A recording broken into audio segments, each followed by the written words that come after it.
मकर संक्रांति का त्योहार तिल और गुड़ की मिठास के साथ ही पतंगबाजी का भी अवसर लेकर आता है। इंदौर में भी पतंगबाज इस दिन का बेसब्री से इंतजार करते हैं, जब लोग एक जगह इकट्ठा होकर पतंगबाजी करते हैं।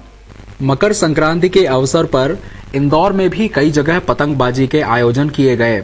एक दैनिक अखबार द्वारा काइट फेस्टिवल का आयोजन किया गया, जहां प्रसिद्ध हास्य अभिनेता असरानी, झांसी की रानी फेम उल्का गुप्ता ने कार्यक्रम में शिरकत कर दर्शकों का मन मोह लिया। दर्शकों की भीड़ देख अभिनेता असरानी बहुत खुश हुए और उन्होंने मजाकिया अंदाज में अपने फिल्मों के कुछ पल साझा किए। और जो डायरेक्टर बोलता है वो करना पड़ता है। एक डायरेक्टर ने मुझे बोला है, फिल्म आपने कभी देखना डीवीडी पे आती है निशाना, मुझे एक डायरेक्टर बड़ा कमाल के डायरेक्टर थे, उनका नाम तो बहुत कमाल का, राघवेंद्र राव, बड़ी फिल्म है, जितेंद्र हीरो उसमें, पूरा भिड़ना बोले नहीं हमको कॉमेडी चाहिए। आप बोले तुम पेड़ की पत्तियां खाओ। मैंने कहा मेरी माँ बकरी थी क्या मैं जानवर की औलाद हूँ? बोले नहीं करना पड़ेगा। आप देखना फिल्म में मैंने पेड़ की पत्तियां खाई, लड़की आई नहीं।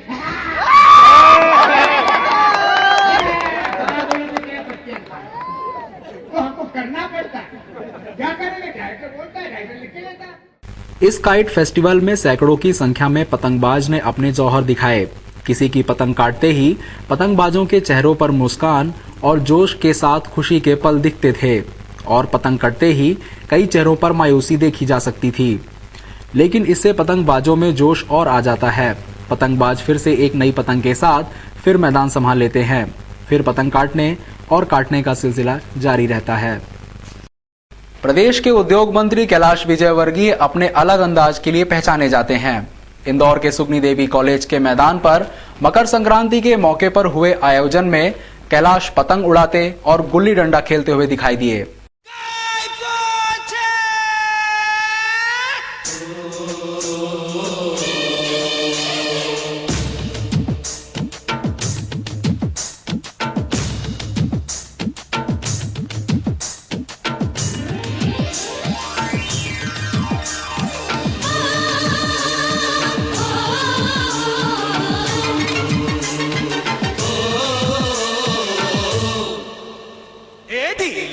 ढील दे रे भैया, ढील दे रे भैया, उस पतंग को ढील दे जैसे ही मस्ती में आए। अरे जैसे ही मस्ती में आए उस पतंग को खींच दे। ढील दे रे भैया,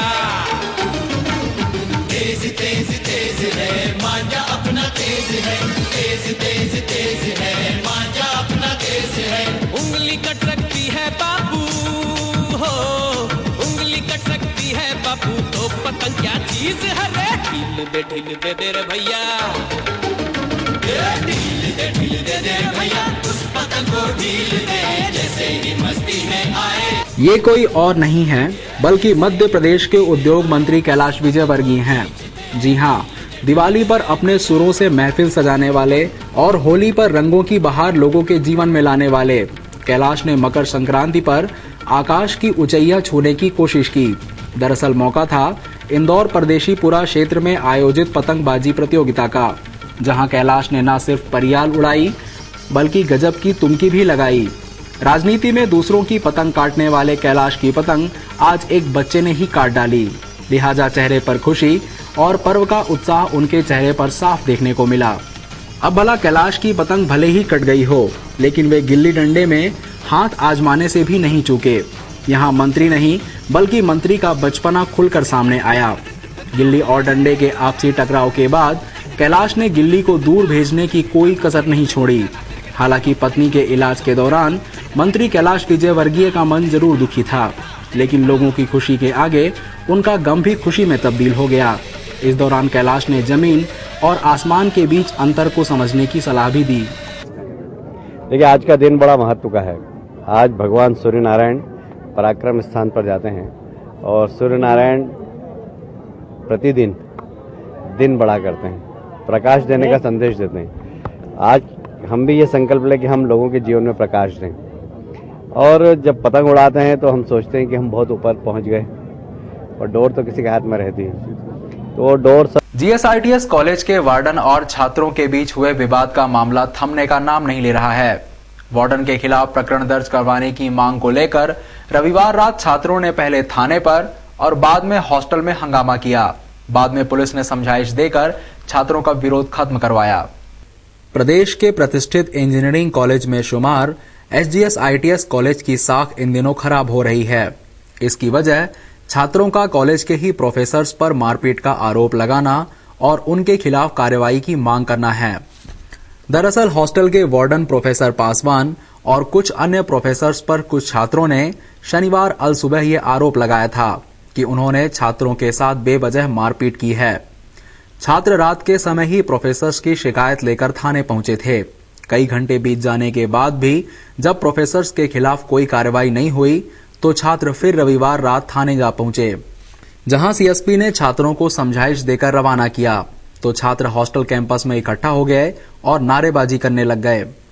छात्रों ने आरोपी प्रोफेसर्स पर कार्रवाई नहीं होने से अपनी नाराजगी जताई, साथ ही चेतावनी दी कि अगर कार्रवाई नहीं हुई तो वे सोमवार को हड़ताल भी करेंगे।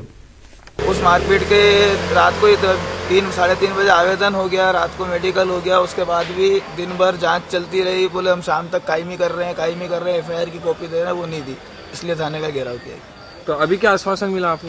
अभी बोला है कि जांच कंप्लीट हो गई है, बड़े अधिकारियों को भेज दिया है। चूंकि प्रोफेसर और स्टूडेंट्स का मामला है, इसलिए सुबह तक जांच करके है, जो जांच पूरी कंप्लीट हो चुकी है, इसको बड़े अधिकारियों के पास रख के सुबह एफआईआर कर दिया। विद्यार्थी परिषद के कार्यकर्ता है, जैसा कि यहाँ के स्टूडेंट्स ने रात को बताया कि वार्डनों के द्वारा यहाँ पे अमानवीय तरीके से मारपीट की गई और उसके बाद जब रिपोर्ट दर्ज कराने पहुंचे तो रात में इनके मेडिकल कराए गए और उसके 18 घंटे बाद तक रिपोर्ट दर्ज नहीं की गई अभी तक इनकी।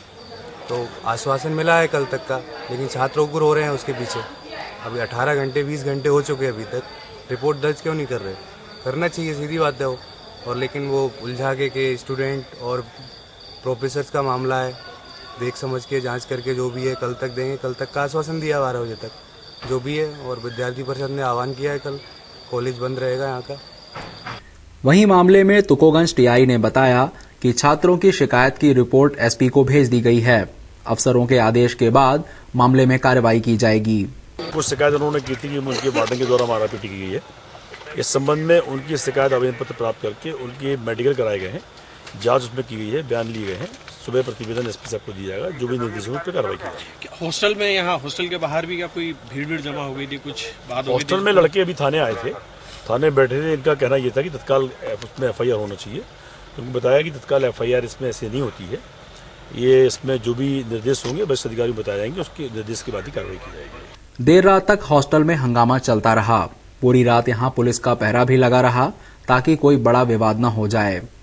राऊ के आकाशवाणी केंद्र के सामने चमेली देवी स्कूल के वाहन और इंदौर पीथमपुर उपनगरीय यात्री बस में हुई भिड़ंत में 12 बच्चे और स्कूल वाहन चालक घायल हो गए। गुस्साए रहवासियों ने एबी रोड पर चक्का जाम कर बस में तोड़फोड़ कर डाली। हादसे में घायल हुए बच्चों को नजदीकी निजी अस्पताल में भर्ती किया गया है, जबकि स्कूल वाहन चालक को एमवाई अस्पताल में भर्ती किया गया है, जहां उसकी हालत नाजुक बनी हुई है। हादसे के बाद स्कूल वाहन में आग लग गई, जिसे फायर ब्रिगेड की मदद से बुझाया गया। यह हादसा एक पेट्रोल पंप के सामने हुआ। एक बड़ा हादसा होने से पहले ही आग पर काबू पा लिया गया। हादसे से गुस्साए रहवासियों ने राष्ट्रीय राजमार्ग 3 एबी रोड पर चक्का जाम कर इस रोड के उपनगरीय बसों को बंद कर सिटी बस चलाने की मांग की है। साथ ही रहवासियों का आरोप है कि पुलिस मौके पर देरी से पहुंची और घायलों की मदद कर रहे लोगों को दूर भगा दिया गया। होना चाहिए। आज तक इंदौर मऊ के अलावा कोई बसों के एक्सीडेंट नहीं हुए। सारे वाहन चलते हैं रोड पे, सब बसें चलती है, कॉलेज की बस चलती है, इनके क्यों एक्सीडेंट होते हैं? इनकी दादागिरी करते हैं, गाड़ी चलाते हर आदमी के। प्रशासन ने 6 साल पहले बोला था स्पीडोमीटर लगाने का, आज तक इनका कुछ भी नहीं हुआ। 6 साल पहले प्रशासन ने बोला। हादसे की सूचना पर मौके पर पहुंचे एसडीएम की माने तो उन्होंने रहवासियों की बात को आला अधिकारियों तक पहुंचाने की बात कहते हुए बताया कि इस तरह के फैसले सड़कों पर नहीं लिए जा सकते। बसों को बंद करने का फैसला ट्रांसपोर्ट विभाग और कलेक्टर मिलकर लेंगे। सिंधी समाज के द्वारा रात को लाल लोई माता की पूजा कर सुख समृद्धि की कामना की गई। समाज द्वारा मनाए गए इस उत्सव में बच्चों से लेकर बुजुर्ग सभी शामिल हुए। मकर संक्रांति से एक दिन पूर्व सिंधी समाज लाल लोई पर्व मनाता है। रात को इसी पर्व का उल्लास शहर की सिंधी बहुल्य बस्तियों में नजर आया। रात होते ही जगह जगह लोगों ने लाल लोई सजाई। लोगों ने लाल लोई माता के आसपास घूमकर पूजा की और तिल गुड़ चढ़ाया। उत्सव में शामिल हुए लोगों के अनुसार लाल लोई की पूजा से सुख शांति आती है। समाज के लोगों के अनुसार अब दिन बड़े हो जाएंगे और रातें छोटी। सारी संगत आती है, धूम धड़ाके से मनाती है। यहाँ पर अभी क्या क्या किया और कौन कौन से चीजें और करेंगे आप? पूजा में क्या क्या रखा बताओ बेटा। पूजा में फुल्ले रखे, रेवड़ी रखी, मूंगफली रखी और अपनी श्रद्धा से जो भी रखो अपन गाजर बेर वगैरह जो भी रखते हैं अपन ये सब रखते हैं। देर रात तक सिंधी बस्तियों में लाल लोई पर्व का आयोजन चलता रहा।